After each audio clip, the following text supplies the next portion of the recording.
Сегодня свое внимание проверяющая комиссия сфокусировала на оптовых базах, магазинах и рынках Карабулака. Проверяющие тщательно осматривают и фиксируют цены, затем проводят предварительное сравнение с другими торговыми точками.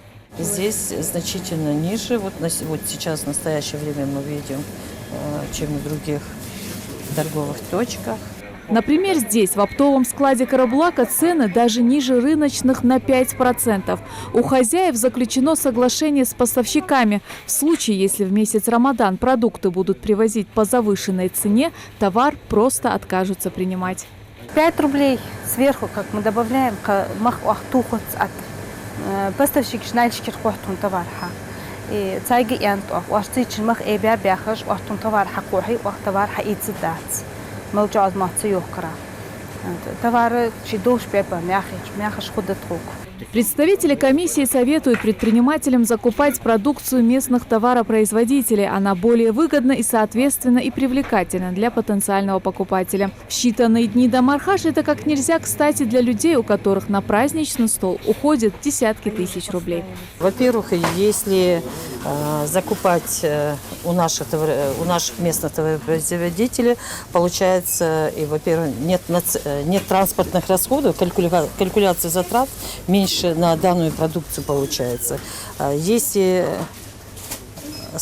брать с Кабарды, да, у поставщиков Дагестана, Чечни и других, то включают они транспортные расходы. Представители Минсельхоза постоянно на связи с соседними регионами, которые, в свою очередь, отмечают, цены они не завышают. Если и есть перепад, то незначительно. Вот и возникает вопрос, откуда тогда берутся такие завышенные цифры прямо перед Мархаш.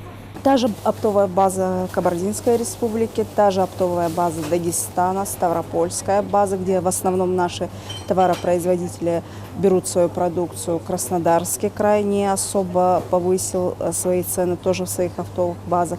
Единственное, по Москве я еще не могу сказать по оптовым базам, но если брать Северокавказский, там повышение цен, по крайней мере, не фиксируется. Представители Роспотребнадзора также в этот священный месяц усиливают проверки. Условия и совместимость хранения, маркировка и, конечно же, срок годности. Под пристальным вниманием практически все. Частично выявлена продукция с истекшим сроком в небольшом количестве. А в основном несоблюдение условий хранения, то есть напитки хранятся на полу. Это тоже запрещено. Но так в целом условия хранения соблюдаются, температурный режим тоже соблюдается. Кисломолочное мясо, мясная продукция, она хранится в холодильных оборудованиях, поэтому желательно, конечно, лучше закупаться в торговых центрах и в супермаркетах, в крупных магазинах.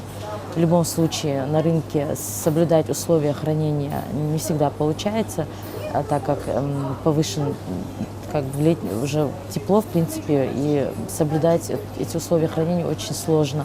А вот на центральном рынке в Карабулаке выясняется, что его хозяин арендную плату с предпринимателей так и не снял. Да и делать это, по всей видимости, не намерен. Если же говорить об условиях хранения продуктов, то они оставляют желать лучшего. Здесь находится вот муха, вот смотрите, в пакете. Плюс еще не в холодильнике, да? Плюс еще не в холодильнике, да. Как отмечают представители администрации Карабулака, они сами часто выезжают и мониторят цены. Также стараются на своей подведомственной территории проводить различные сельскохозяйственные ярмарки, что позволяет местным жителям закупать продукты по более сниженным ценам.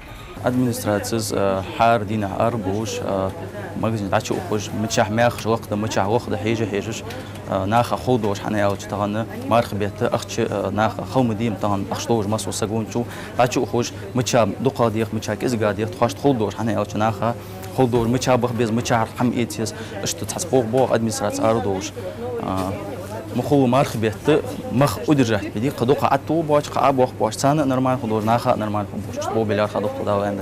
Если многие недобросовестные предприниматели пытаются нажиться в этот священный месяц, то комиссия предупреждает, сделать это не получится. До конца месяца Рамадан проверки будут вестись по всей республике.